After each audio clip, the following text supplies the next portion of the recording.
तो आगे पढ़ना है कौन सा? 1909 है ना? 1909 का भारत परिषद अधिनियम।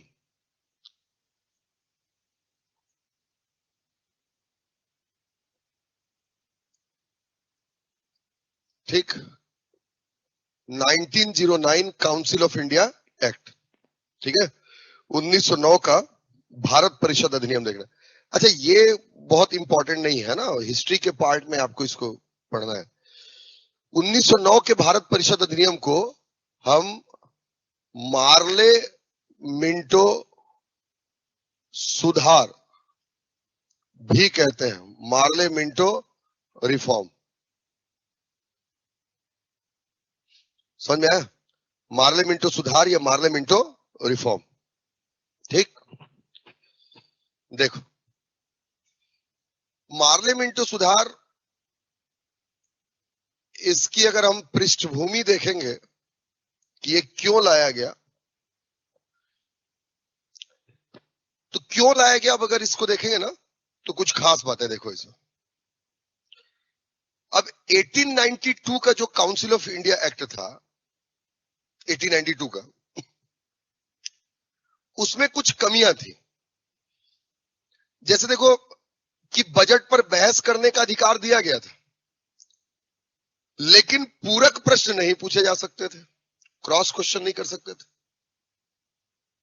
तो कमियां थी। निर्वाचन हम मांगे तो अप्रत्यक्ष निर्वाचन दे दिया, इनडायरेक्ट इलेक्शन। तो जो 1892 का जो एक्ट था, उससे भारतीय जो है वो खुश नहीं थे बहुत ज्यादा। ठीक है, Indians were not happy with the 1892 council of India act, मतलब बहुत ज्यादा खुश नहीं थे, उससे नाराज चल ही रहे थे। और इसी बीच 1905 में बंगाल पार्टीशन डिक्लेयर कर दिया गया, बंगाल विभाजन घोषणा हो गई, मतलब बंगाल विभाजन कर दिया। तो जैसे बंगाल विभाजन हुआ तो भारतीय और ज्यादा क्या हो गए, नाराज हो गए। ठीक, और अब भारतीय ये नहीं चाहते थे कि भारतीयों के साथ और गलत हो, और हमारी मांग थी अंग्रेजों से कि भाई भारतीयों को जो चुनाव हो रहा है, अप्रत्यक्ष चुनाव करवा दे रहे, मतलब जिसको गवर्नर जनरल चाहता है उसी को बुला के बैठा दे रहा है। तो हमारी मांग ये थी कि चुनाव में भारतीयों का पर्याप्त प्रतिनिधित्व हो, एक है ना, we were demanding for equal representation in legislative council, पर्याप्त प्रतिनिधित्व हम चाहते थे। ठीक, बात को ध्यान में रखना। ठीक, कि जो चुनाव हो रहा है उसमें हमारा पर्याप्त प्रतिनिधित्व हो, हम ये ऐसा चाहते थे। दूसरा, हम ये चाहते थे कि गवर्नर जनरल जो कानून बनाता था, उसका जो विधान परिषद था, उसमें एक भी भारतीय विधि सदस्य नहीं था, कोई इंडियन लॉ मेंबर नहीं था उसमें। तो हम चाहते थे कि कम से कम मतलब भारतीयों को भी शामिल किया जाए विधि सदस्य के रूप में, ताकि हम कानून बना सके या कानून बनाने में हमारी भागीदारी हो सके। समझ रहे? और तीसरा जो सबसे खास बात था कि हम ये चाहते थे कि हमको बजट पर प्रश्न पूछने का अधिकार, पूरक प्रश्न पूछने का अधिकार दिया जाए। ये तीन हमारी मांगे थी। समझ पाए कि नहीं? समझ? और ये तीन मांगे थी। हुआ ये कि बीच में बंगाल का विभाजन हो गया, और जैसे बंगाल का विभाजन हुआ तो भारतीय और ज्यादा गुस्सा हो गए, नाराज हो गए। समझ रहे हैं? और इसी बीच कांग्रेस के नेता थे गोपाल कृष्ण गोखले, सुने हो नाम? गोपाल कृष्ण गोखले जो है वो महात्मा गांधी जी के राजनीतिक गुरु है ना, राजनीतिक गुरु माना जाता है उनको, पढ़ोगे आप हिस्ट्री में। तो महात्मा गांधी जी के वो राजनीतिक गुरु थे। ठीक, भारतीय क्योंकि उग्र हो रहे थे, मतलब बहुत ज्यादा, तो ये जो है आपका गोपाल कृष्ण गोखले, वो चले गए ब्रिटेन। और ब्रिटेन गए, उस समय भारत के सचिव थे लॉर्ड मार्ले। ठीक, इन्होंने ये कहा कि भाई भारतीयों की ये मांग है और इन मांगों को आप पूरा करें, भारतीयों की जो मांगे हैं। और जब लॉर्ड मार्ले से ये मांग की गई तो जो भारत में सचिव थे भारत में जो वायसराय थे लॉर्ड मिंटो, उन्होंने भी कहा कि नहीं, बिल्कुल भारतीयों को सुधार देना चाहिए। और इस तरीके से लॉर्ड मार्ले और लॉर्ड मिंटो ने मिलकर के भारतीयों के लिए एक सुधार की घोषणा की, जिसको मार्ले मिंटो सुधार बोलते हैं। क्योंकि ये सुधार था, और मैंने आपको बताया था कि सुधार देने के लिए जो कानून लाया जाता था उसको भारत परिषद अधिनियम बोलते थे। चूंकि ये सुधार था इसलिए इसको भारत परिषद अधिनियम भी कहा गया, और 1909 से लागू हुआ इसलिए इसको भारत परिषद अधिनियम 1909 कहा गया। तो पृष्ठभूमि में कोई फैक्चुअल चीजें नहीं है आपको याद करने के लिए, बस आप इतना याद रख लें कि 1892 के अधिनियम से भारतीय असंतुष्ट थे। ठीक है, Indians were not happy with the council of India act 1892। Indians were not happy with the council of India act 1892। 1892 के भारत परिषद अधिनियम से भारतीय जो है वो खुश नहीं थे, असंतुष्ट थे। इसके बाद 1905 में बंगाल विभाजन ने भारतीयों को और असंतुष्ट किया।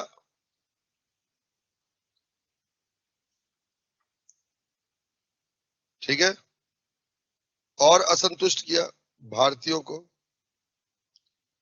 ठीक है, मेरी बात समझ रहे? Even the Bengal partition of 1905 makes more unhappy to the Indians, भारतीयों को और भी ज्यादा असंतुष्ट कर दिया। याद रखें, इसी वर्ष 1905 में गोपाल कृष्ण गोखले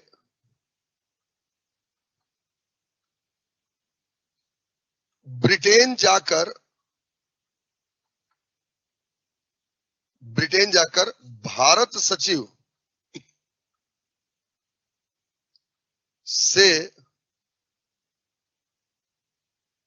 मुलाकात किए। ठीक है,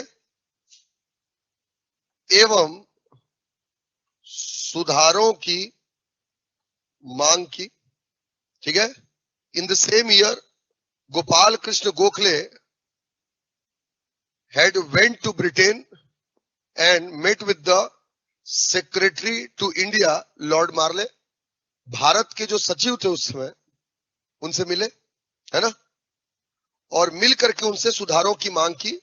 and he demanded for the reforms for the Indians, भारतीयों के लिए सुधार की मांग की। ठीक है, याद रखें कि भारत के वायसराय लॉर्ड मिंटो ने भी सुधारों की वकालत की।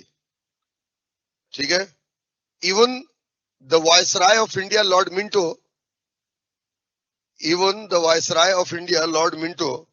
had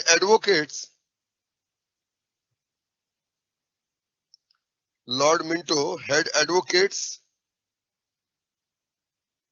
for reform। ठीक है, इस प्रकार यह सुधार घोषित हुए, such as these reforms were announced। इस प्रकार यह सुधार घोषित हुए, such as these reforms were announced, known as council of India act 1909। ठीक है, इस प्रकार से यह सुधार घोषित हुए और इसे ही क्या कहा गया, आपका मार्ले मिंटो सुधार कहा गया। ठीक है, 1909 कहा गया। समझ में आया? इसके बाद देखिए कौन सा नंबर पॉइंट था जी, वो 5वां था, ये 6वां लिखूंगा। याद रखें, इसे ही सांप्रदायिक सुधार भी कहते हैं।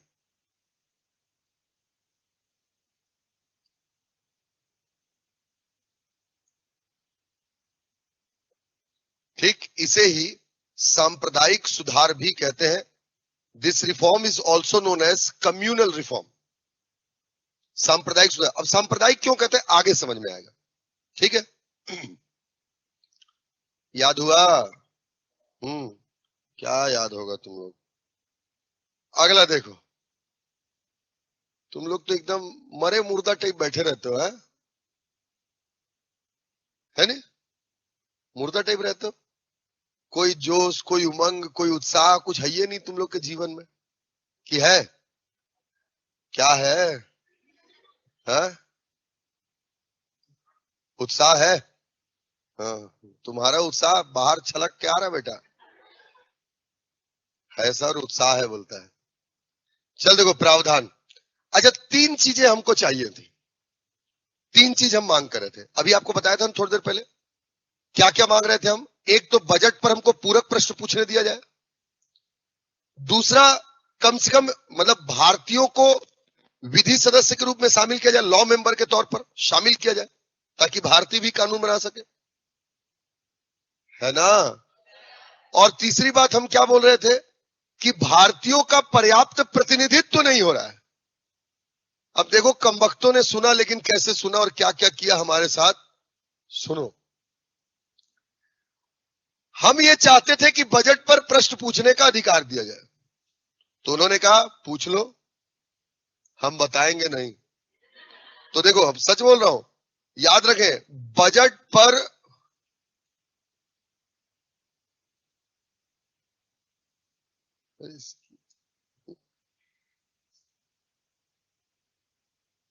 ठीक, देखो, बजट पर पूरक प्रश्न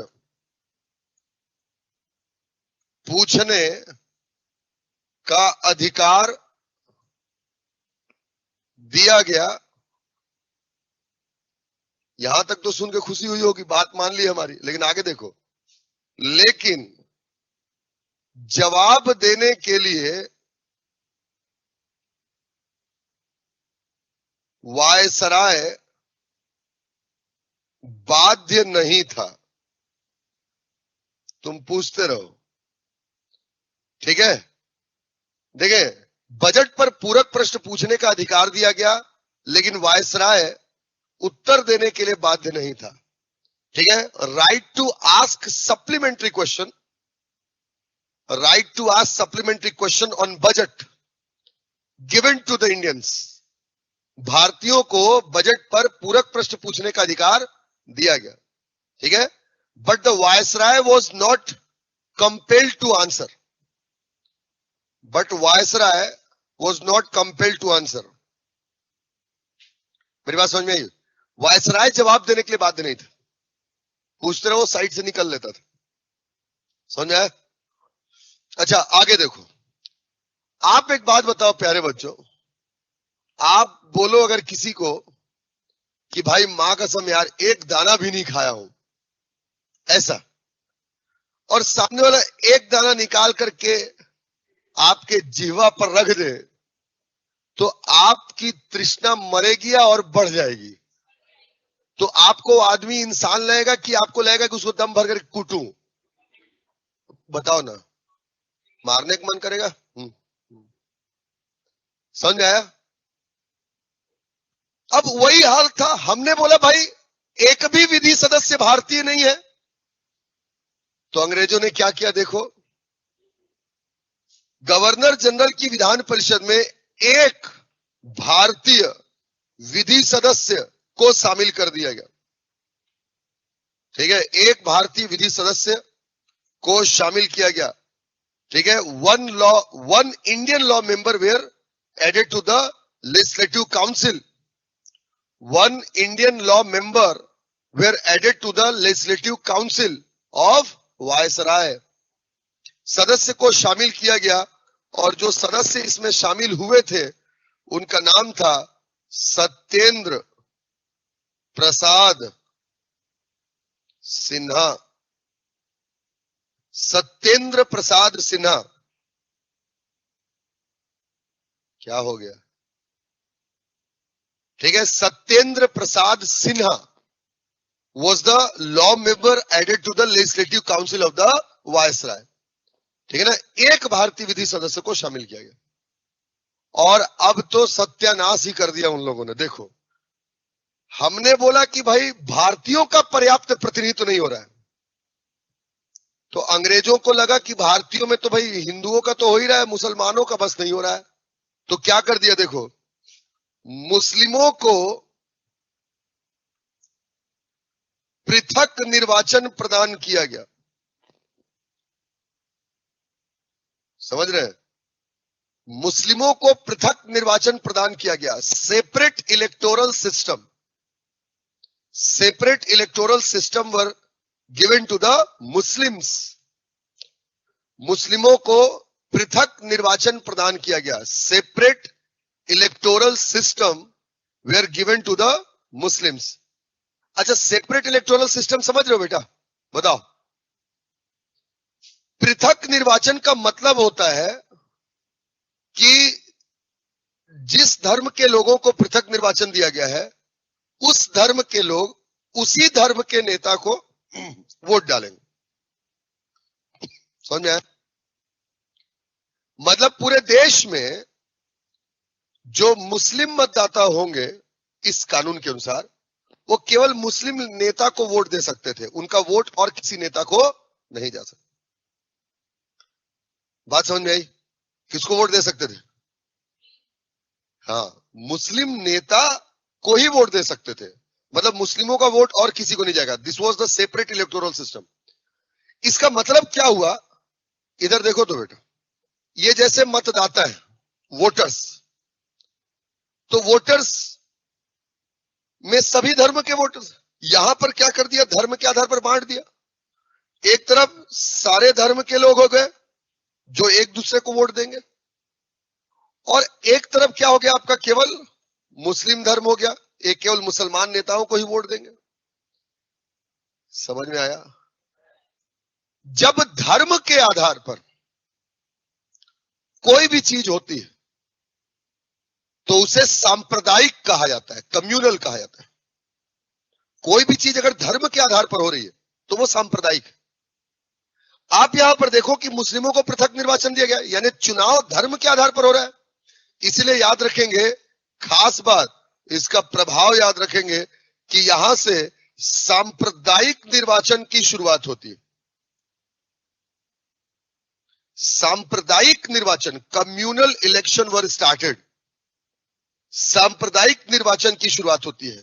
the communal election were started. इसका प्रभाव है ये, सांप्रदायिक निर्वाचन की शुरुआत होती है। एग्जाम में आपसे प्रश्न पूछ सकता है, ठीक है, सांप्रदायिक निर्वाचन की शुरुआत कब से होती है? तो कब से होती है? 1909 के पार्लियामेंट सुधार से। याद रखेंगे बेटा, निर्वाचन की शुरुआत 1892। लेकिन एक खास बात और सुन लीजिए आप, कि चुनाव की शुरुआत 1892 से होती है, 92 के अधिनियम से। लेकिन 1892 के अधिनियम में कहीं पर भी चुनाव शब्द का उल्लेख नहीं था। मेरी बात समझ लो ना? The term election were not mention in the act. 1892 का जो एक्ट था उसमें कहीं पर भी चुनाव शब्द नहीं लिखा गया था। Although the election were started by 1892। चुनाव वहीं से शुरू होता है, लेकिन चुनाव शब्द का उल्लेख नहीं था। ये पता होना चाहिए आपको। कूट में देगा 1892 के अधिनियम से भारत में चुनाव की शुरुआत होती है।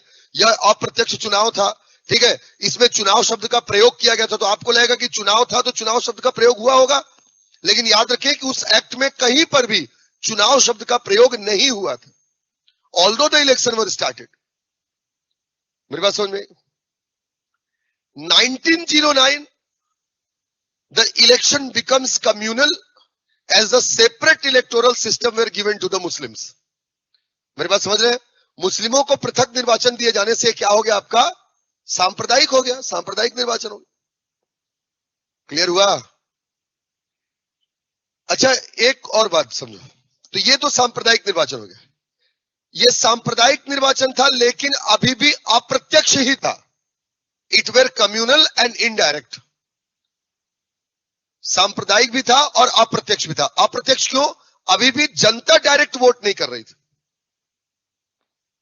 समझ रहे हो? नहीं आया समझ? भाई जनता वोट नहीं कर रही थी ना अभी भी। जैसे मान लो व्यापार बोर्ड को बुलाया वोट डालने के लिए, व्यापार बोर्ड को वोट डालने के लिए बोला गया, तो जो व्यापार बोर्ड वाले हैं जो वोट डालेंगे, उसमें से जो मुस्लिम होंगे वो केवल मुस्लिमों को वोट डालेंगे, ऐसा था, है ना? So basically 1909 election were communal as well as indirect. अप्रत्यक्ष ही रहा अभी भी, और क्या था आपका? सांप्रदायिक था। ये हो गया आपका 1909 का एक्ट। समझ में आया? अब बहुत इंपॉर्टेंट पढ़ना है अपने को 1919 और 1935। 1919 और 1935। इधर देखो,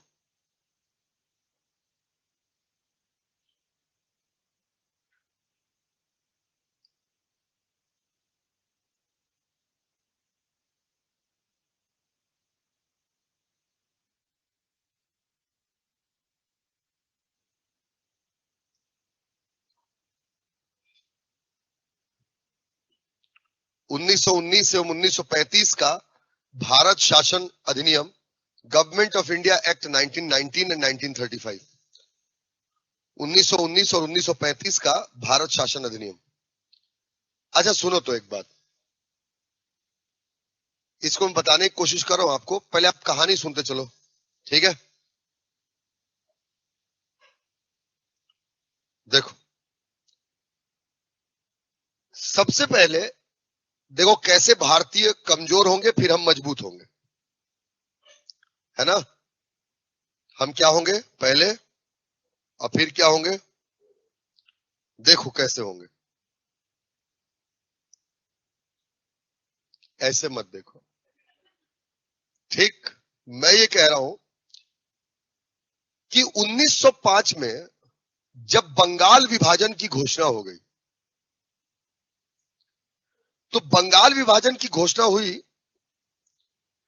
तो कांग्रेस पार्टी जो थी, इसमें जब इसकी स्थापना हुई थी 1885 में, तब तो दादा भाई नौरोजी, व्योमेश चंद्र बैनर्जी, सुरेंद्र नाथ बैनर्जी, ये सब सदस्य थे उसके। और 1890s में बाल गंगाधर तिलक, लाल बाल पाल, सुने हो नाम? लाला लाजपत राय, बाल गंगाधर तिलक, बिपिन चंद्र पाल, इनकी एंट्री होती है कांग्रेस पार्टी में। ये जो लाल बाल पाल थे, ये बड़े उग्र थे, उग्र, गुस्सैल थे बहुत, इसलिए इनको गरम दल कहा जाता था, एक्सट्रीमिस्ट। और जो ये थे आपका दादा भाई नौरोजी, व्योमेश चंद्र बैनर्जी, सुरेंद्र नाथ बैनर्जी, इन्हें मॉडरेट्स यानी नरम दल कहा जाता था। नरम दल, गरम दल। 1892 में जब बंगाल विभाजन की घोषणा हुई, सॉरी 1905 में जब बंगाल विभाजन की घोषणा हुई, तो तिलक जी भड़क गए। और उस समय 1905 में कांग्रेस का अधिवेशन हो रहा था बनारस में। बनारस में कांग्रेस का अधिवेशन हो रहा था, और 1905 के उस बनारस में जो कांग्रेस का अधिवेशन हो रहा था, उसकी अध्यक्षता कर रहे थे गोपाल कृष्ण गोखले, वही जो गए थे लॉर्ड मार्ले के पास। और उस समय बाल गंगाधर तिलक पहुंचे वहां अधिवेशन में, और जाकर के बोले कि ये क्या तमाशा है, जो अंग्रेज हैं वो हमको बांटना चाह रहे हैं, वो बंगाल विभाजन कर रहे हैं, और इस तरीके से बांट रहे थे कि पूर्वी बंगाल, पश्चिमी बंगाल। पूर्वी बंगाल मुस्लिम बहुल क्षेत्र था, पश्चिम बंगाल हिंदू बहुल क्षेत्र था। तो इनका यह कहना था कि भारत को बांटा जा रहा है ना, हिंदू मुस्लिम में बांटा जा रहा है बंगाल को, ये गलत है। और अंग्रेजों को इनकी औकात जो है दिखानी बहुत जरूरी है, हमको आंदोलन करना चाहिए इनके साथ में, ऐसा कहा। तो गोपाल कृष्ण गोखले देखो, महात्मा गांधी जी के भी राजनीतिक गुरु थे। गांधी जी बहुत शांत स्वभाव के, गोपाल कृष्ण गोखले गुरु थे, वो तो और शांत होंगे। वो बोले देख भाई मेरे से खच पच मत कर, मैं मां कसम कुछ नहीं बोलने वाला, ठीक है। तू एक काम कर भाई, तू जा दादा भाई नौरोजी से मिलना। वो बड़े वयोवृद्ध व्यक्ति कहा जाता था उनको, grand old man of Congress party India, ठीक है। तो वयोवृद्ध व्यक्ति थे वो, तो उन्होंने कहा कि जा भाई वहां मिल, मैं कुछ नहीं बोल सकता। तो पूछे बाल गंगाधर तिलक कि भाई कहां मिलेंगे? बोले कलकत्ता मिलेंगे। कब मिलेंगे? बोले 1906 में मिलेंगे, 1906 में, ठीक। तो बोले ठीक है 1906 से मिलूंगा। और 1906 में कांग्रेस का अधिवेशन हो रहा था कोलकाता में, और कांग्रेस के अधिवेशन में 1906 में पहुंच गए बाल गंगाधर तिलक। और बाल गंगाधर तिलक बोले कि देखिए हमारे साथ गलत हो रहा है, हमारी किसी भी बात को नहीं मान रहे हैं अंग्रेज जो है। तो दादा भाई नौरोजी जी बाल गंगाधर तिलक को बोले कि देख भाई टेंशन मत ले, ये जितना तमाशा है ना ये सब कौन कर रहे हैं? ये मार्ले मिंटो कर रहे हैं, मतलब ये वायसराय और ये सचिव जो है। महारानी ऐसी नहीं है वो, ठीक है, ठीक, तू टेंशन मत ले, मैं महारानी से बात करता हूं। तो बाल गंगाधर तिलक बोले ठीक है। और वायसराय मतलब दादा भाई नौरोजी बोले कि अगर महारानी मान जाएगी तो टेंशन मत ले। तो तिलक ने बोला नहीं मानी तो? भाई मान जाएगी तो ठीक है, और नहीं मानी तो क्या होगा? तो फिर दादा भाई नौरोजी ने कहा कि अगर नहीं मानी तो फिर हमारा अगला लक्ष्य स्वराज मतलब स्वतंत्रता होगा, ठीक, और हम फिर अंग्रेजों का विरोध करेंगे। और देखो मार्ले मिंटो सुधार आया, उसमें हमारे लिए कुछ भी नहीं था।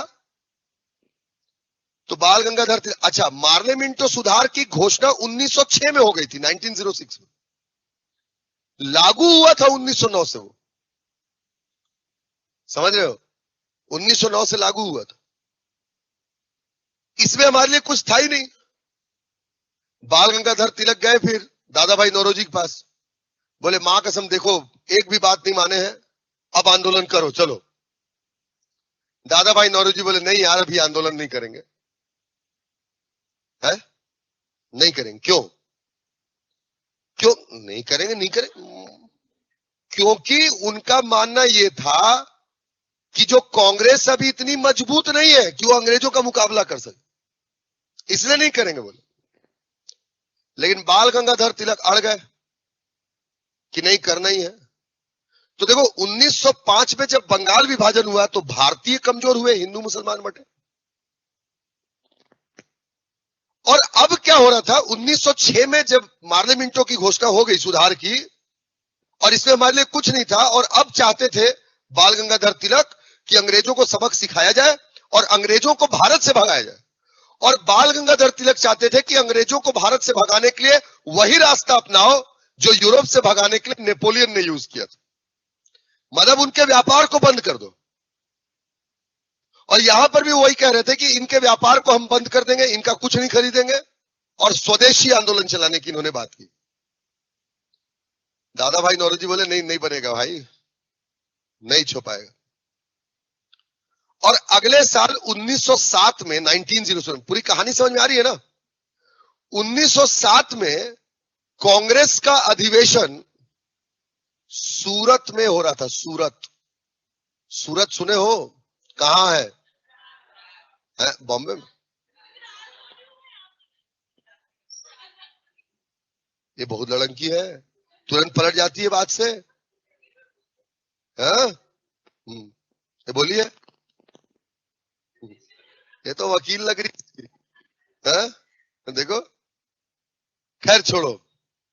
तो मैं ये कह रहा हूं कि सूरत में कांग्रेस का अधिवेशन हो रहा था।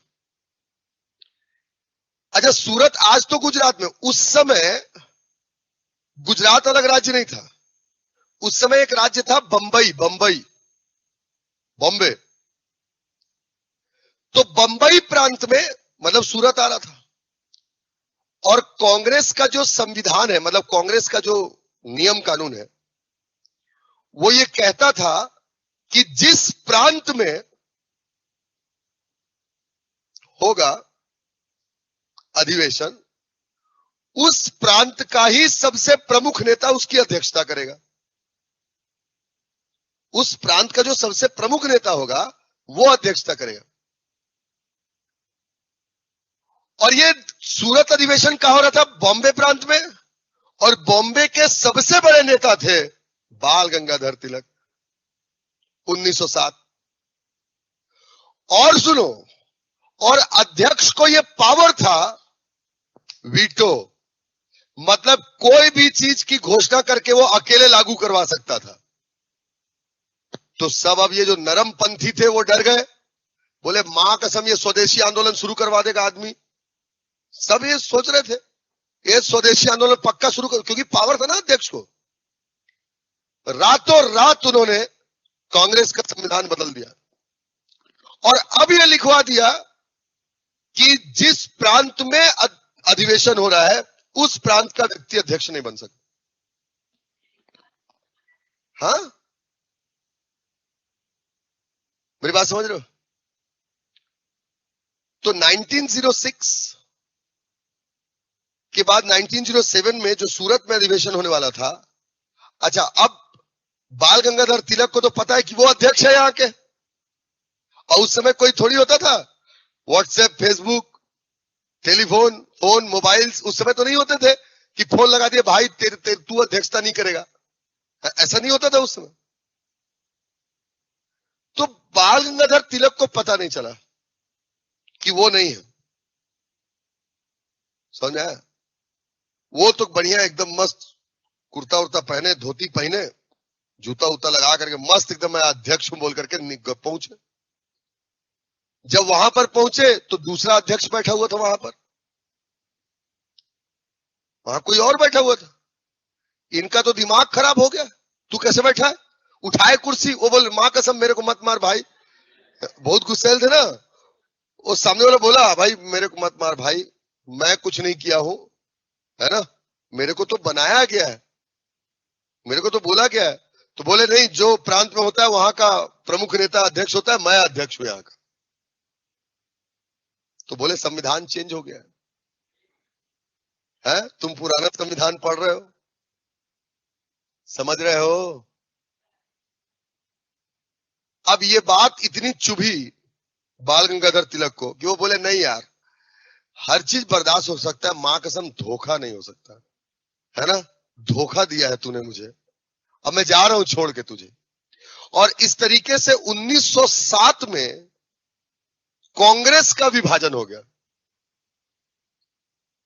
और कांग्रेस दो हिस्सों में बट गई, नरम दल और गरम दल, विभाजन हो गया। तो 5 में बंगाल का विभाजन तो भारतीय कमजोर, और 7 में कांग्रेस का विभाजन तो भारत की राजनीति कमजोर, हम एकदम बर्बाद, किसी काम के नहीं बचे थे अपन, समझ में आया?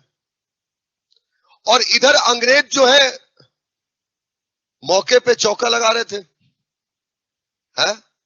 और कैसे चौका लगा रहे थे कि इधर कांग्रेस तो कमजोर हो रही थी, उधर कांग्रेस को बैलेंस करने के लिए एक और पार्टी बना दिया उन्होंने, जिसको नाम दिया मुस्लिम लीग। 1 अक्टूबर 1906 को मुस्लिम लीग की स्थापना हुई, पढ़ोगे आप हिस्ट्री में, समझ में आया? और अंग्रेजों ने यह दिखाना चाहा कि कांग्रेस हिंदुओं के लिए है और मुस्लिमों के लिए मुस्लिम लीग है। और जब मुस्लिम लीग की स्थापना हुई 1906 में, 1906 में, तब इसके नेता नवाब लोग थे, सलीमुल्लाह, आगा खां, ढाका का नवाब थे, समझ रहे हो?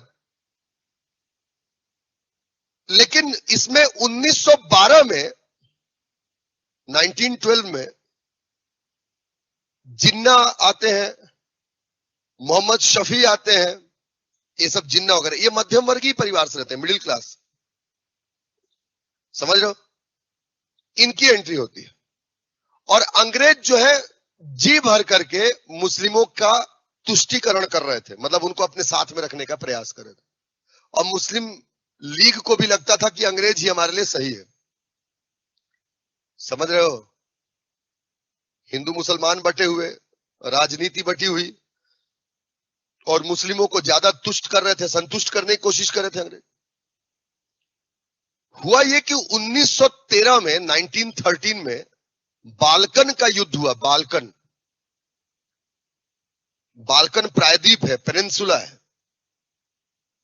वहां पर युद्ध हुआ। किसके बीच में? अंग्रेजों और टर्की की सेना, या इसको इस तरीके से समझ लें, अंग्रेजों और मुस्लिमों के बीच में युद्ध हुआ। इसी को बाल्कन का युद्ध कहते हैं 1913 में। और बाल्कन का युद्ध कहने का मतलब क्यों हुआ? तो मुस्लिमों के सर्वोच्च धर्म गुरु को खलीफा कहा जाता था। पहले मुस्लिमों में खलीफा का पद होता था। खलीफा मुस्लिमों का सर्वोच्च धर्म गुरु होता था, और खलीफा जो है वो टर्की में बैठा करता था। अंग्रेजों ने क्या किया? खलीफा के साथ दुर्व्यवहार किया, मिसबिहेव किया। और जैसे मिसबिहेव किया तो मुस्लिमों को पता चल गया कि ये अंग्रेज जो है ये हमारे साथी नहीं है। और बाल्कन के युद्ध से जो मुस्लिम्स थे उनका अंग्रेजों से मोह भंग हो गया। मोह भंग समझ रहे हो क्या? नफरत हो जाना नहीं, ब्रेकअप, समझ में आया? तो मोह भंग हो गया। अब देखो, किसी से दिल टूटा तो कहीं तो दिल जोड़ना भी पड़ेगा, नहीं तो आदमी रोते रोते रह जाएगा। तो अब एक से टूटा तो दूसरे से लगाना था, तो मुस्लिमों को दिखे कौन? अब इधर हिंदू। और इस तरीके से 1913 के बाल्कन युद्ध से, बाल्कन युद्ध के बाद हिंदू और मुस्लिम क्या होने लगे? एक होने लगे फिर से। तो देखो, जो भारतीय कमजोर हुए थे अब भारतीय मजबूत हो रहे। और 1916 में 1916 में कांग्रेस का अधिवेशन हो रहा था लखनऊ में। 1916 में कांग्रेस का अधिवेशन लखनऊ में हो रहा था, और इस अधिवेशन की अध्यक्षता कर रहे थे आपका अंबिका चरण मजूमदार। ये जो 1916 में लखनऊ में अधिवेशन हो रहा था, इस अधिवेशन की अध्यक्षता कर रहे थे आपका अंबिका चरण मजूमदार। अच्छा, अंबिका चरण मजूमदार जो थे वो दोनों के मितान थे, उधर दादा भाई नौरोजी के भी और इधर तिलक जी के भी। तो दोनों के मितान थे। दोनों बोले, भाई क्यों अलग अलग रूठे रूठे रहते हो, आओ मिल करके काम करते हैं, अंग्रेजों को सताते हैं, हैं? और इस तरीके से 1916 के लखनऊ अधिवेशन में नरम दल और गरम दल का आपस में विलय हो गया। कहानी समझ में आई? कड़िया टूटी, कड़िया जुड़ी, और अब भारत की राजनीति भी मजबूत हो गई। यानी अब भारतीय भी मजबूत और भारत की राजनीति भी मजबूत। तो अब जब भारत भी मजबूत और भारत की राजनीति भी मजबूत, तो जो मजबूत है हम जो मांगेंगे वो देंगे। अंग्रेज बोलो ना, क्या होगा? जो चाहे होगा। ऐसे सुरे, है ना? अब हम मजबूत थे, हम जो चाहे वो मांगे, सामने वाला देगा। लेकिन प्यारे बच्चों, हमको यही नहीं पता था कि मांगते क्या है। बहुत भोले भाले थे अपन, समझ रहे हो? बहुत। तो हुआ ये कि अब हमको पता ही नहीं था क्या मांगते हैं। तो फिर बाल गंगाधर तिलक और एनी बेसेंट, आयरिश मूल की महिला थी ये, जो भारत में आई। बाल गंगाधर तिलक और एनी बेसेंट ने भारतीयों को यह शिक्षा देने के लिए कि हमें क्या मांगना चाहिए, एक आंदोलन शुरू किया जिसको होम रूल लीग मूवमेंट या होम रूल आंदोलन कहते हैं। 1916 में होम रूल आंदोलन की शुरुआत हुई, और इस आंदोलन को चलाया था आपका एनी बेसेंट और बाल गंगाधर तिलक ने। समझ में आया? तिलक बंबई प्रांत में चला रहे थे और Annie Besant rest of India, पूरे भारत में। समझ में आया? होम रूल, होम मतलब घर, हमारा देश, रूल मतलब शासन। हमारे देश में कैसा शासन होना चाहिए, इसकी शिक्षा देने के लिए यह आंदोलन चलाया गया था 1916 में। और इस आंदोलन से बताया गया कि हमारे देश में कैसा शासन होना चाहिए। तो एनी बेसेंट और तिलक ने बताया कि हमारे देश में जो शासन होना चाहिए, जो सबसे अच्छा शासन होता है किसी भी देश का, वो होता है उत्तरदायी शासन, अकाउंटेबल गवर्नमेंट। मेरी बात समझ में? उत्तरदायी शासन मतलब ऐसा शासन जिसमें सरकार जनता को उत्तर दे, ऐसे शासन को उत्तरदायी शासन कहते हैं। तो इस तरीके से होम रूल आंदोलन से हमें उत्तरदायी शासन की शिक्षा मिली कि हमारे देश में उत्तरदायी शासन या अकाउंटेबल गवर्नमेंट होनी चाहिए। ऐसी सरकार की स्थापना होनी चाहिए जो आंसरेबल टू द पीपल हो, मतलब देश की जनता के प्रति जवाबदेह हो। और यही हमने फिर अंग्रेजों से मांगा। हमने कहा कि भाई हमको उत्तरदायी सरकार दो, और क्योंकि हम मजबूत थे इसलिए वो मना भी ना कर सके। और भारतीयों को उत्तरदायी शासन देने के लिए जो कानून लाया गया उसी को भारत शासन अधिनियम 1919 कहा जाता है। समझिए बात, भारत शासन अधिनियम 1919 कहा जाता है। और इसमें उत्तरदायी शासन के साथ साथ उत्तरदायी सरकार भी बनेगी, इसलिए इसको उत्तरदायी सरकार बनने के कारण ही इसको भारत सरकार अधिनियम 1919 भी कहते हैं। तो भारत शासन अधिनियम 1919 या भारत सरकार अधिनियम 1919 दोनों सेम चीज, ठीक है। इस तरीके से 1919 का अधिनियम आया था। समझ में आया? मतलब कॉन्सेप्ट समझ में आया? लिखेंगे नहीं अपन इसको, ठीक है, लिखेंगे केवल टू द पॉइंट। ये आया कैसे समझ में आया? अब एक चीज देखो कि 1919 का अधिनियम जो है 1919 एक्ट,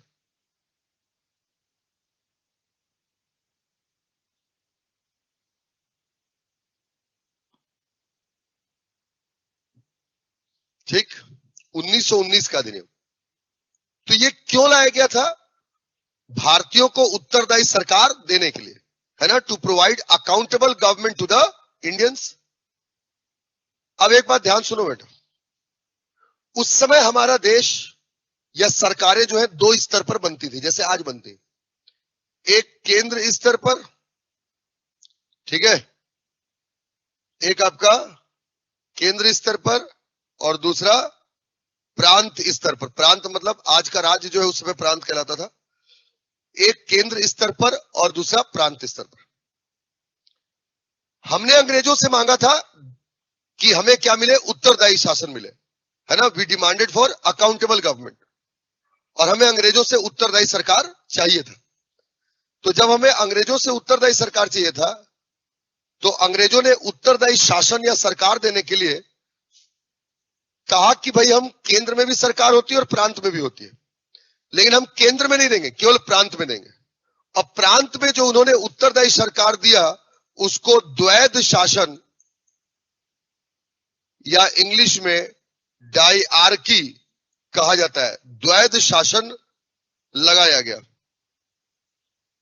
ठीक है, प्रांतों में द्वैध शासन लगाया गया, ठीक, प्रांतों में द्वैध शासन लगाया गया। The diarchy were imposed over the provinces.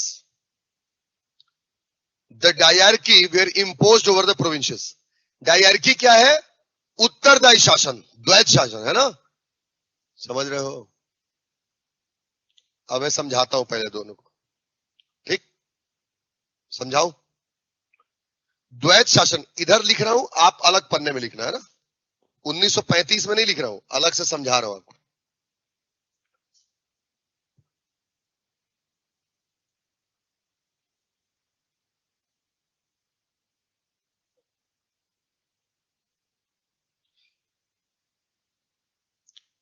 द्वैध शासन या डायआर्की क्या होती है इसको समझते हैं अपन, है ना। अच्छा देखो, यहां पर यह भी तो लिख सकता था कि प्रांतों में उत्तरदायी शासन लाया गया, लेकिन द्वैध शासन क्यों बोल रहा है? तो ध्यान सुने क्यों बोल रहा है।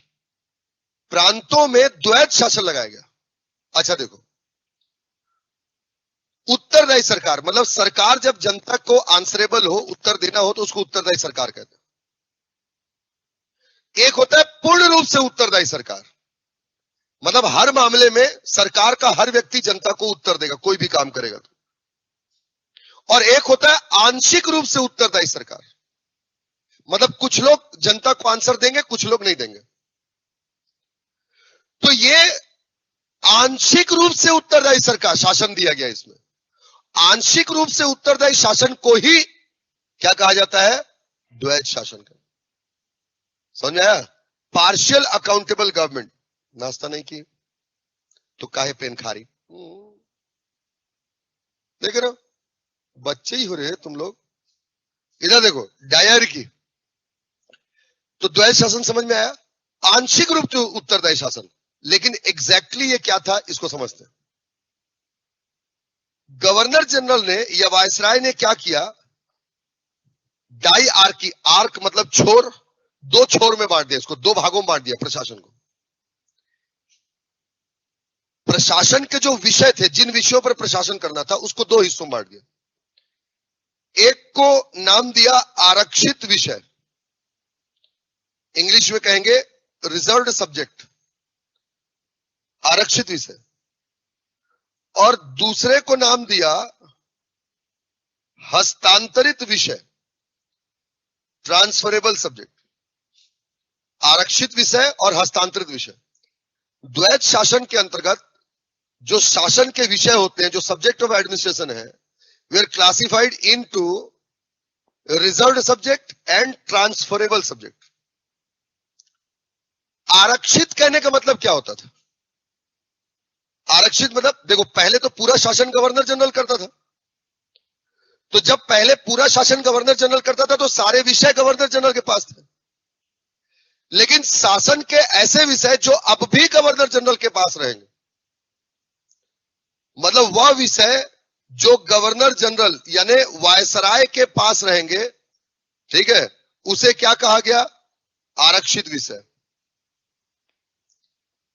लेकिन ऐसे विषय जो भारतीय मंत्रियों को दिए गए, मतलब कुछ भारतीयों को भी मंत्री बना दिया, ऐसे विषय जो भारतीय मंत्रियों को दिए गए, उसे कहा गया हस्तांतरित विषय, ट्रांसफर कर दिया।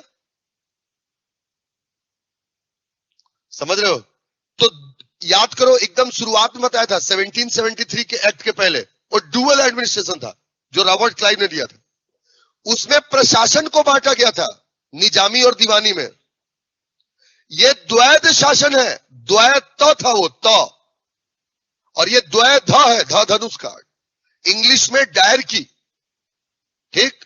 और डायरकी में क्या किया गया है? सब्जेक्ट को बांटा गया है एडमिनिस्ट्रेशन के, रिजर्व्ड और ट्रांसफरेबल। समझ आया? रिजर्व्ड किसके पास रहेंगे? वायसराय के पास। और ट्रांसफरेबल किसको दिए गए? मतलब आरक्षित विषयों पर कानून कौन बनाएगा? गवर्नर जनरल या वायसराय। और हस्तांतरित विषयों पर कौन बनाएगा?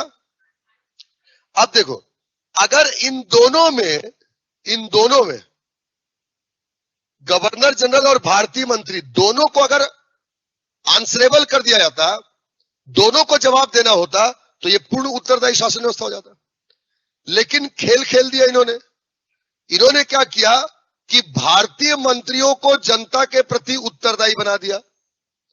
मतलब जो भारतीय मंत्री होंगे, they will be answerable to the people of India.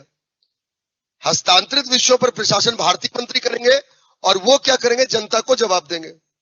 जबकि आरक्षित विषयों पर अभी भी जो वायसराय था वो अनउत्तरदायी था, ठीक है। वायसराय वे are not accountable towards the people of India. मेरी बात समझ रहे हैं? वायसराय वे are not accountable towards the people of India, whereas only Indian ministers were answerable or accountable to the people of India। मतलब भारतीय मंत्रियों को जवाबदेह बनाया गया और जो वायसराय था उसको जवाबदेह नहीं बनाया गया। आंशिक रूप से इसी उत्तरदायी शासन व्यवस्था को क्या कहते हैं? द्वैध शासन कहते हैं। समझ में आया? ये द्वैध शासन की जो संकल्पना है, the concept was given by Lionel Curtis, ठीक, लियोनस कार्टियस, ठीक है। द्वैध शासन की जो संकल्पना है ये लियोनस कार्टियस ने दी थी। ठीक, लियनस कार्टियस, ये कॉन्सेप्ट दिया था इन्होंने। तो समझ में आया डायरकी। और इतना फालूदा बनाया इन लोगों ने भारतीय मंत्रियों का। बहुत उत्तरदायी चाहते हो ना, लो तुमको बनाते हैं उत्तरदायी। इतना बेवकूफ बनाया क्या बताऊं। देखो तुम एक एग्जांपल देता हूं। अब वहां जगह नहीं है, कैसे करो, यहां लिख रहा हूं फिर मिटा दूंगा, या इसको मिटा दूं क्या, मिट गया ना। हाँ, तो ये वो था प्यारे बच्चों, क्या द्वैत। अच्छा देखो, तुम जो बताना चाह रहा हूं फिर मिटाना पड़ेगा यार। ये आरक्षित विषय किसके पास है, वायसराय, इस पर कानून और प्रशासन वही करता था। और ये हस्तांतरित विषय थे, ये भारतीय मंत्रियों को दे दिया था, ट्रांसफरेबल। ठीक है, कैसे किया देखो, देखोगे तो तुमको रोना आ जाएगा। देखो, न्याय भारतीय मंत्रियों को दे दिया, मतलब न्याय कौन करेंगे, भारतीय मंत्री। और जवाब न्याय के लिए कौन देंगे, भारतीय मंत्री। और पुलिस अपने पास रख लिया, है ना। अब भाई न्याय तो कोर्ट में जाकर के तब होगा जब पुलिस मुजरिम पकड़ेगी। ये मक्खी मारे बैठे रहते थे, बस पुलिस इनकी थी ही नहीं, पकड़ में नहीं करती थी। समझ में आया। कृषि, एग्रीकल्चर, ये भारतीय मंत्रियों को दे दिया। और सिंचाई अपने पास रख लिया। ठीक है, ये बीज बीज लेकर के खेत में मक्खी मारे बैठे रहते थे, पनिया नहीं छोड़ता था। सिंचाई इनका था ना, राख। ठीक है, उसके बाद देखो, रोजगार भारतीय मंत्रियों को दे दिया। और राजस्व अपने पास रख लिया, रेवेन्यू। अरे रोजगार दे रहा है, आपको नौकरी पर रख लिया, अब आपको पेमेंट भी तो देना पड़ेगा। अब पैसा किसके पास है, इनके पास में। ये पैसे नहीं देते थे, आदमी नौकरी करे और दम भर करके कूटता था इनको। हमारा पैसा कौन देगा रे। समझ में आ रहा है चश्मा, क्या समझ में आ रहा है, कुछ नहीं। तो कुछ लोग तो कुछ नहीं इसलिए बोल देते हैं कि हमसे पूछ मत बैठे। मैं नहीं पूछूंगा, मालूम है, मुझे भ्रम में रहना अच्छा लगता है। और ये भ्रम रहने दो कि तुमको सब आ रहा है ना। तो ये इस तरीके से आरक्षित और हस्तांतरित विषय थे। मैं बहुत मारता हूं। हाँ चलो, याद हुआ। अरे यार, इसका कोई शॉर्ट नहीं है क्या, है 16। ये गोला बड़ा होता है, नहीं हो रहा यार, छुआ ही नहीं रहा। हट ससुर, तुम्हारे चक्कर में इसे मिटा लूंगा। गोला बड़ा होता है, मजा ले रहे हो बेटा मेरा, आओ बड़ा करके दिखाओ। ठीक है, तो ये आपका द्वैत शासन था। तो देखो, प्रांतों में क्या लगाया गया, द्वैत शासन, बोलो ना। तो उस समय तो प्रांत और केंद्र में बटा हुआ था, तो प्रांत में द्वैत शासन लगा दिए। तो केंद्र में भी तो कुछ करेंगे, तो केंद्र में क्या किया गया, याद रखें, केंद्र में द्विसदनात्मक विधायिका। ठीक है, केंद्र में द्विसदनात्मक विधायिका की शुरुआत की गई। ठीक है, bicameralistic legislative system, bicameralistic legislative system were started. ठीक है, द्विसदनात्मक विधायिका की शुरुआत की गई, bicameralistic legislative system were started. ठीक है, bicameralistic legislative system were started, द्विसदनात्मक विधायिका की शुरुआत की। अच्छा देखो बेटा, इसका विधायिका का मतलब क्या है। अभी तक कानून कौन बना रहा था, गवर्नर जनरल की विधायी परिषद, एक संसद थी। 1919 में उसे क्या कर दिया गया, उसके 2 हाउस बना दिए गए। ठीक है, एक को कहा गया लोअर हाउस, निम्न सदन, और एक को कहा गया अपर हाउस, उच्च सदन। इसी लोअर हाउस को आप लोकसभा के नाम से और अपर हाउस को आज आप राज्यसभा के नाम से जानते हैं। इसका मतलब लोकसभा और राज्यसभा की शुरुआत कब से होती है, 1919। समझ में आया। खास बात देखो बेटा, उस समय लोकसभा में 145 सीटें थी, मतलब 1919 में लोकसभा लोअर हाउस में 145 मेंबर्स होंगे। जैसे आज लोकसभा में 545 सीटें होती हैं, उस समय पहली बार 145 सीटें रखी गई। समझ में आया? और राज्यसभा में 60, ठीक है, राज्यसभा में 60, समझ में आया? राज्यसभा में 60। जैसे आज राज्यसभा में कितनी सीटें होती हैं? 245। बीमारी, ठीक है। लोग इतना तो तुम लोग को भारत का नागरिक होने के नाते भी पता होना चाहिए है कि ठेका लिखा करके आए थे कि यहीं सीखेंगे सब। रुक जा, बताता हूं, रुक जा, बहुत बोल रही ना, यहीं सीखेंगे बोलती है। इधर देखो, मैं क्या बोल रहा था जी? हाँ, लोकसभा में कितनी सीटें रखी गई? 145, और राज्यसभा में 60। बोलो ना, 145 और 60, याद रहेगा। 145 में से 104 और 41, और 60 में 24 और 36, ठीक, 24 और 36। इधर 104 141। लोकसभा में 104 लोग इलेक्ट होते थे, 104 लोगों के लिए चुनाव होता था, ठीक, और 41 लोग नॉमिनेट होते थे, नॉमिनेट, मनोनयन। जैसे आज 545 सीटें हैं ना, तो 543 इलेक्ट होते हैं और 2 नॉमिनेट होते हैं, एंग्लो इंडियन। समझ में आया? यहां पर क्या किया गया? 104 इलेक्ट होंगे और 41 नॉमिनेट होंगे। समझ में आया? 104 आपका इलेक्ट होंगे और 45 नॉमिनेट होंगे। और यहां पर 24 नॉमिनेट होंगे और 36 इलेक्ट होंगे। जो ज्यादा संख्या है वो इलेक्शन की है और कम संख्या नॉमिनेशन की, ऐसे याद रखना है ना। वहां 104 इलेक्ट होंगे, 41 नॉमिनेट होंगे, यहां पर 24 नॉमिनेट होंगे और 36 इलेक्ट होंगे। याद हुआ? फिर मिटाना पड़ेगा यार।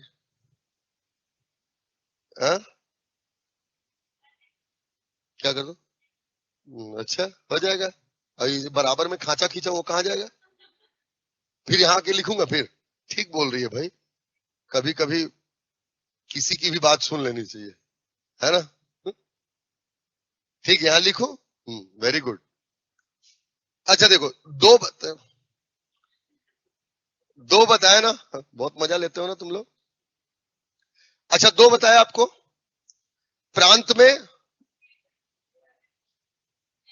प्रांत में द्वैत शासन और केंद्र में द्विसदनात्मक विधायक, बताया ना। अब देखो तीसरी बात। अच्छा देखो, उत्तरदायी शासन चाहिए, तो उत्तरदायी शासन मिलेगा कैसे? सामने वाला उत्तर किसको देगा? जनता को। और जनता को उत्तर क्यों देगा? कब देगा? जब जनता चुन करके भेजी होगी। तो अभी तक तो जनता किसी को चुन ही नहीं रही थी 1892 1909 में, अप्रत्यक्ष है ना चुनाव। तो जनता को उत्तर देना है, तो तब उत्तर देंगे जब जनता चुन करके भेजेगी। इसलिए जनता को वोट देने का अधिकार देना चाहिए। इसलिए तीसरा, प्रत्यक्ष निर्वाचन की शुरुआत। याद रखेंगे, भारत में निर्वाचन की शुरुआत 1892 में, लेकिन अप्रत्यक्ष थी। सांप्रदायिक निर्वाचन 1909 अप्रत्यक्ष, लेकिन प्रत्यक्ष निर्वाचन 1919। लेकिन एक बात और याद रखेंगे, यह आम चुनाव नहीं था। It were not general election.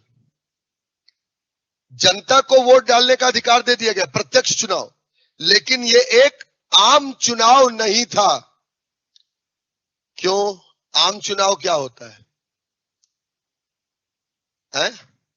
तो हम लोग तो वोट कर ही रहे हैं क्या प्रत्यक्ष निर्वाचन में? जनता तो वोट कर रही है, तो भी वो आम चुनाव क्यों नहीं है?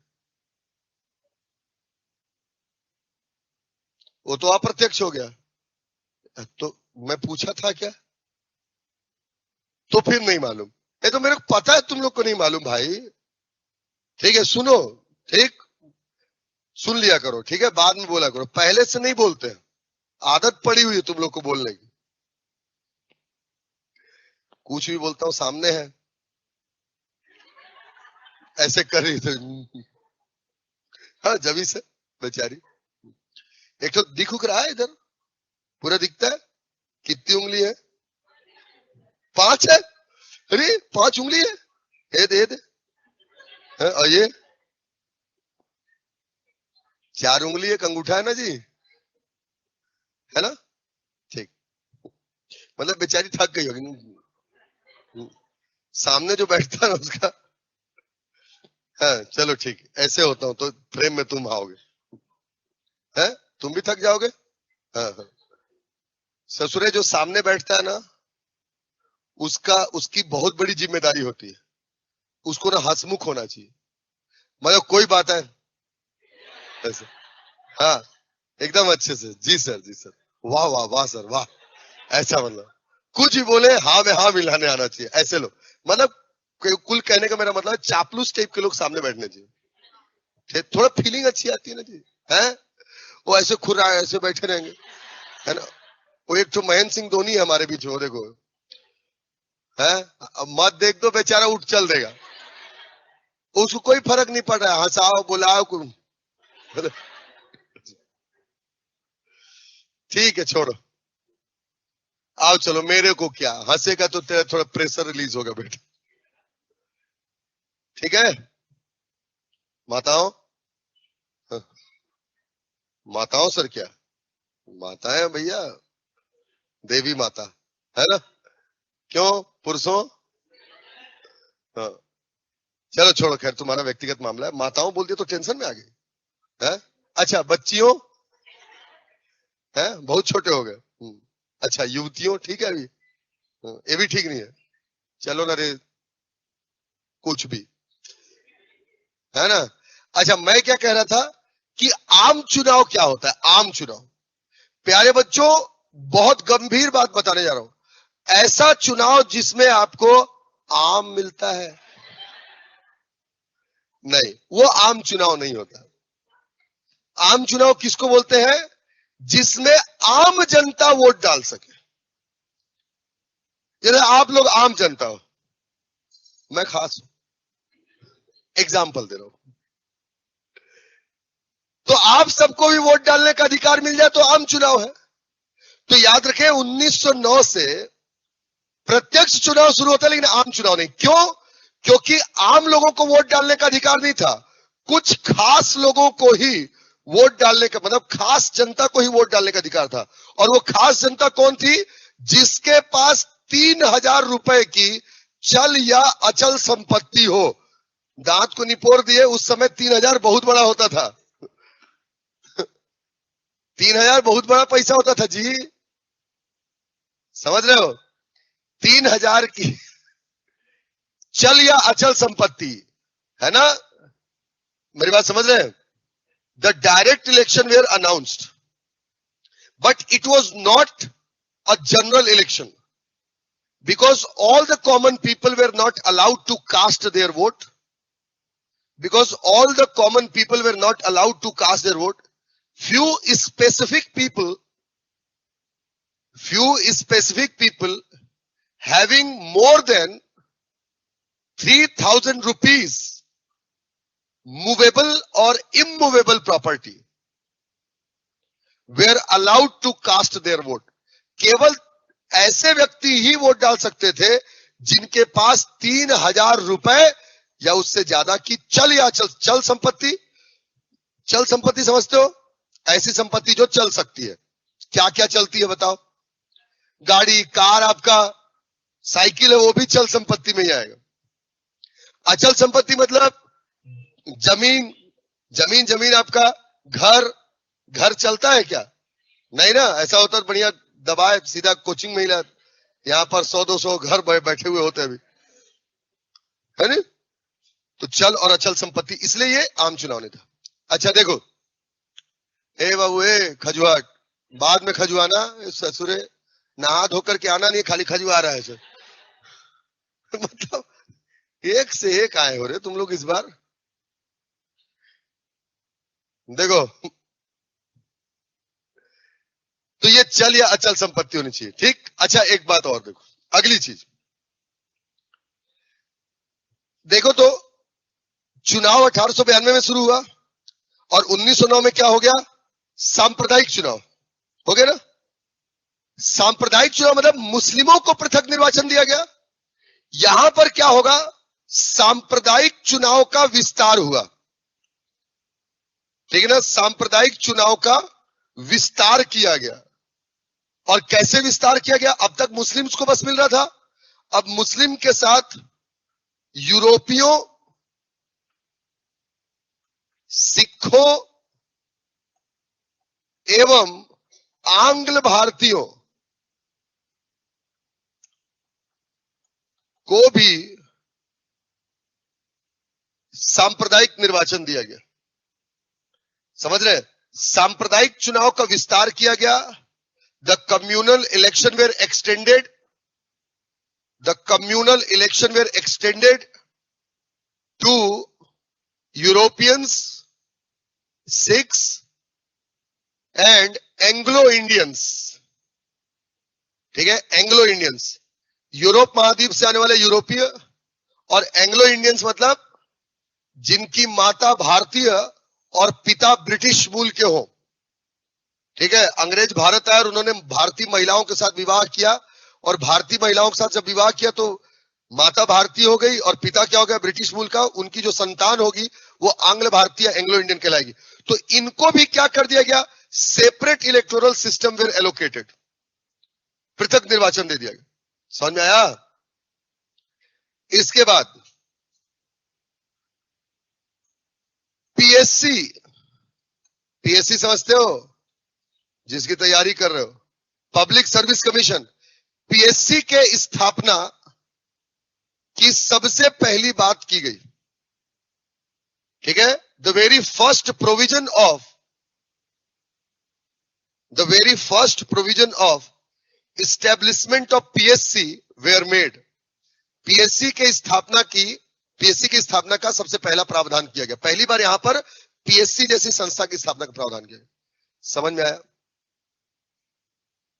तो ये आपका वो था।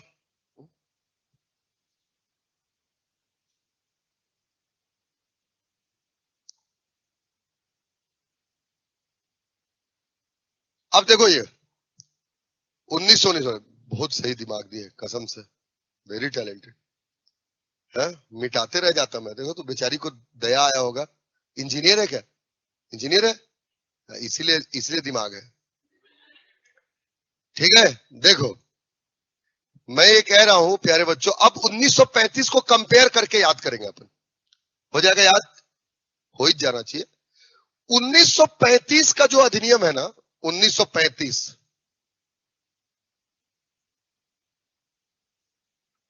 इसकी महत्वपूर्ण बातों को याद करेंगे तो जस्ट इसका उल्टा देखो, प्रांत और केंद्र। 1919 में क्या हुआ? प्रांतों में द्वैध शासन आया और केंद्र में द्विसदनात्मक विधायिका, ऐसा है। 1935 में जस्ट उल्टा हो जाएगा। प्रांत में, ठीक है, 1919 में जस्ट उल्टा हो जाएगा। प्रांत से द्वैध शासन हट जाएगा, द्वैध शासन हटाया गया, ठीक है। The diarchy were repealed from the provinces.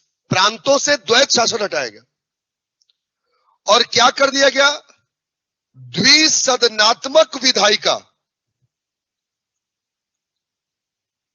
की शुरुआत की गई and bicameralistic legislative system were started.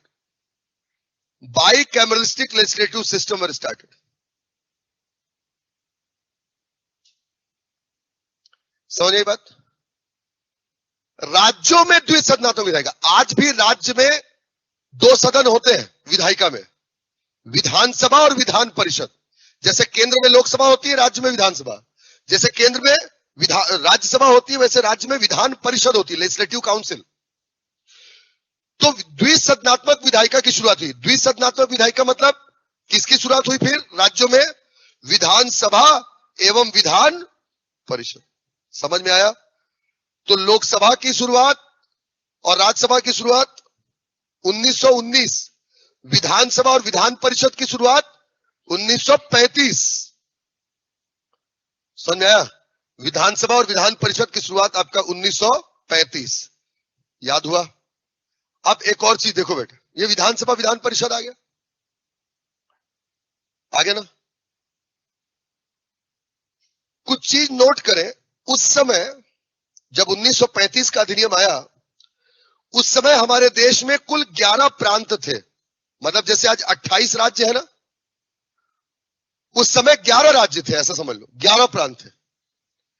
इन 11 प्रांत में से 6 प्रांतों में द्विसदनात्मक विधायिका की शुरुआत हुई।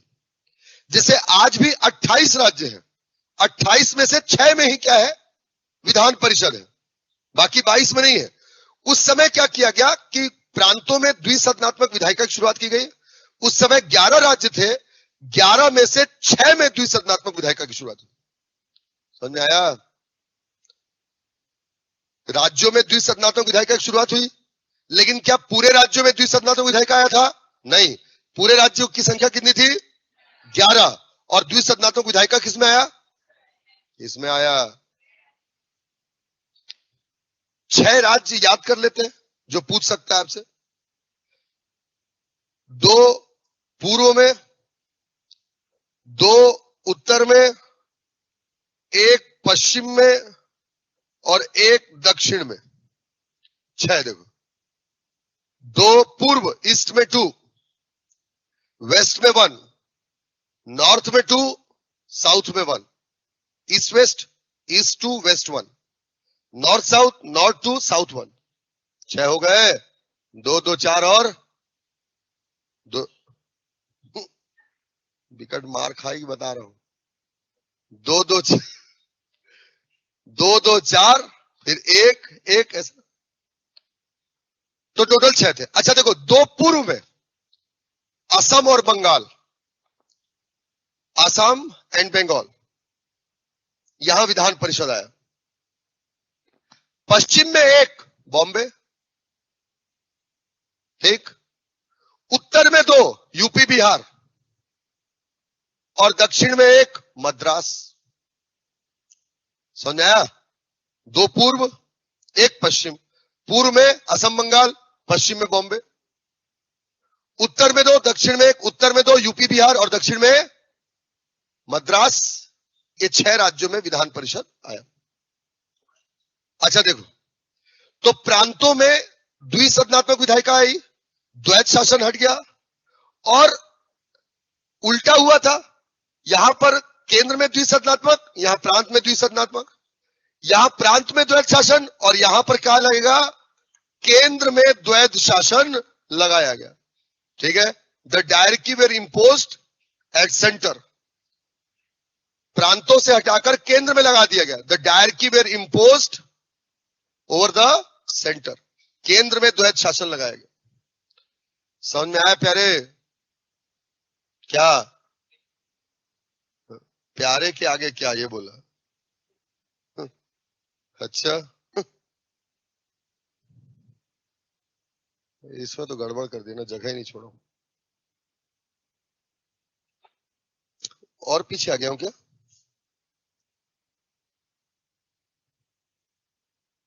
ठीक लिखा, थैंक यू। हो भाई, तक ज्ञान दी, गुरु मैया हो गई वो तो, है ना? अब देखो प्यारे बच्चों, ये प्रत्यक्ष निर्वाचन था, लेकिन आम नहीं, आम चुनाव नहीं था। तो याद रखे, यहां से आम चुनाव की शुरुआत होती है। मतलब आम चुनावों की घोषणा की गई। निर्वाचन प्रत्यक्ष ही रहेगा, और अब आम चुनाव की घोषणा की गई। The general election were announced. समझ रहे हैं? The general election were announced. आम चुनाव की घोषणा कर दी।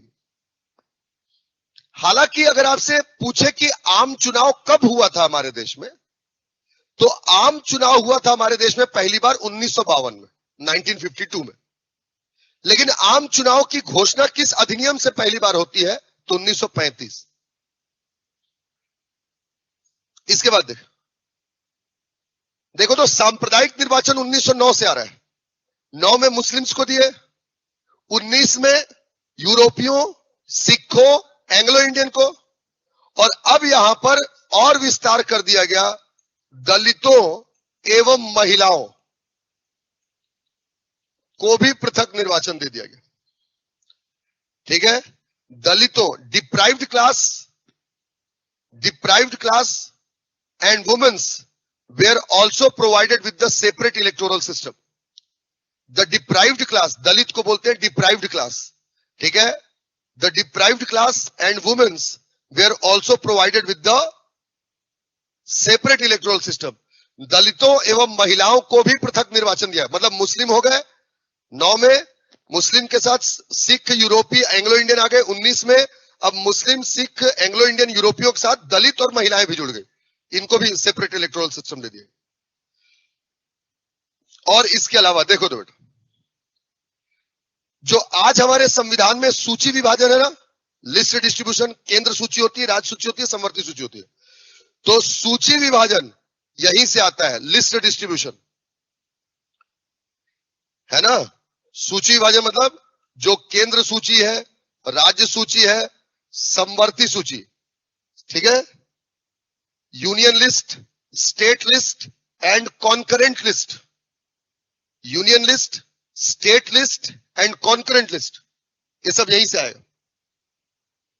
सूची विभाजन कर दिया मतलब केंद्र सूची, राज्य सूची, समवर्ती सूची। केंद्र सूची ये बांटने का मतलब होता है कि केंद्र सूची के विषय पर केंद्र सरकार शासन करेगी, राज्य सूची के विषय पर राज्य सरकार शासन करेगी, मतलब अलग अलग सूची के विषय पर अलग अलग सरकार शासन करेगी। तो अलग अलग शक्तियां बांट दी गई शासन करने की, इसी को बोलते हैं शक्ति पृथक्करण, पावर सेपरेशन। शक्ति पृथक्करण की शुरुआत भी इसी अधिनियम से होती है। प्रश्न पूछेगा सूची विभाजन किस अधिनियम से है, शक्ति पृथक्करण किस अधिनियम से, सब 1935। समझ आया। इसके अलावा देखें, सुप्रीम कोर्ट, आरबीआई,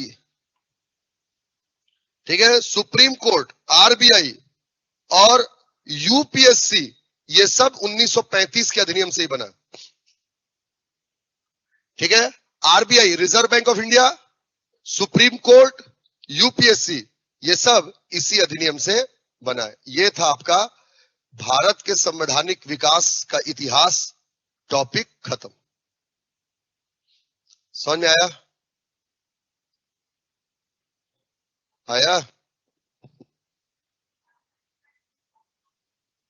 कौन सा? 6 राज्य थे, 11 में से 6 राज्यों में विधान परिषद आया, और वो 6 राज्य कौन कौन से थे? पूर्व में 2, पश्चिम में 1, उत्तर में 2, दक्षिण में 1। पूर्व में 2 असम और बंगाल, पश्चिम में 1 बॉम्बे, उत्तर में 2 यूपी बिहार, और दक्षिण में 1 मद्रास। क्लियर हुआ? तो ये आपका इस वीक में मुझे यही टॉपिक खत्म करना था, वीक एंड, और आपका टॉपिक भी एंड। हाँ,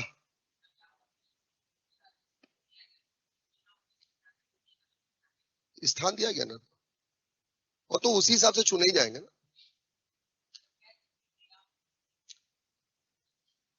इधर देखो बेटा, इधर देखो, यही है ना पहला वाला क्वेश्चन। अच्छा देखो, जो अभी तक जो क्वेश्चन आए हैं, ये घटना चक्र क्वेश्चन। कहीं जाना है? हाँ, जानो बेटा, जानो। दवाई वही लेते आना हम लोग के लिए भी, डॉक्टर साहब है, सब मरीजे हैं यहाँ पर, है? इधर देखो मरीजों, अच्छा लग रहा है ना? इसे बड़ा कर दो, छोटा कर दो, और छोटा करना होगा तो ऐसे कर दो, ऐसे। सवाल ही पैदा नहीं होता।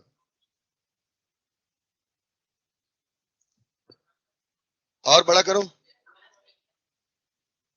और है ससुरे आंख है कि बटन है तुम लोग का?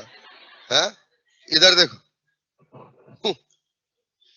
देखो ये जो क्वेश्चन है ना बेटा, मैं आपको बेसिकली ये बताना चाह रहा हूं, आपको सेम यही करना है। और मैं हर वीक आपके साथ, मतलब यही चीज होगी, हर 15 दिन में आपके लिए टेस्ट होगा। टेस्ट को अपन इवेल्युएट करेंगे, ठीक है, और बहुत अच्छा नोट्स बनाना है, ठीक।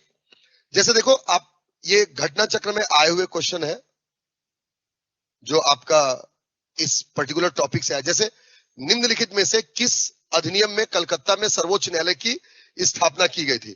तो किस अधिनियम से किया गया था कोलकाता में सुप्रीम कोर्ट की स्थापना? बताओ। 1773 का रेगुलेटिंग एक्ट, वही है आंसर, है ना? क्या हुआ? आंसर नीचे, उससे कोई फर्क नहीं पड़ता, वो तो आंसर बनाया ही गया है ना। आंसर बनाया ही गया है आप लोग के लिए, तो मैं जानता हूं ना कि कितनी बुद्धि है। अरे यार,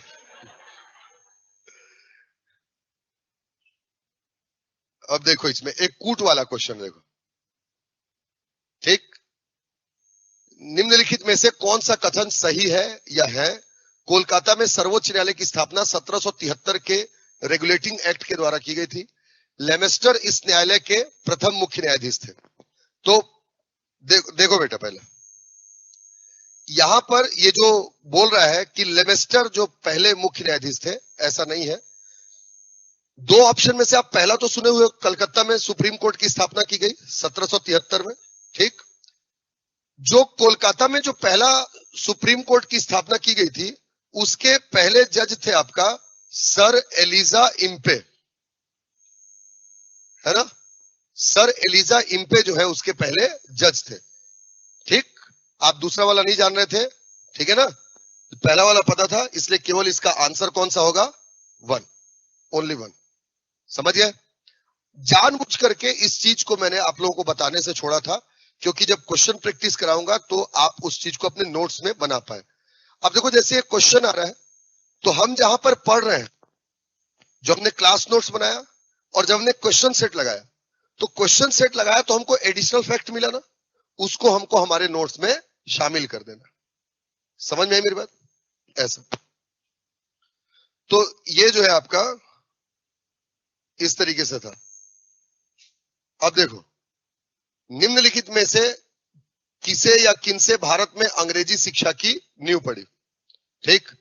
क्या कहता है? 1813 का चार्टर एक्ट, ठीक। General committee of public instructions 1823, प्राच्यविद एवं आंग्लविद, ये सब कॉन्फ्लिक्ट्स थे जो लॉर्ड मैकाले के समय में आए थे आपका, ठीक है ना? मतलब आपका इंग्लिश वर्सेस जो हमारी एंशिएंट जो लैंग्वेज चला करती थी, उसके बीच में जो कॉन्फ्लिक्ट था, general committee of public instruction, ठीक। अगला कहां है इसे?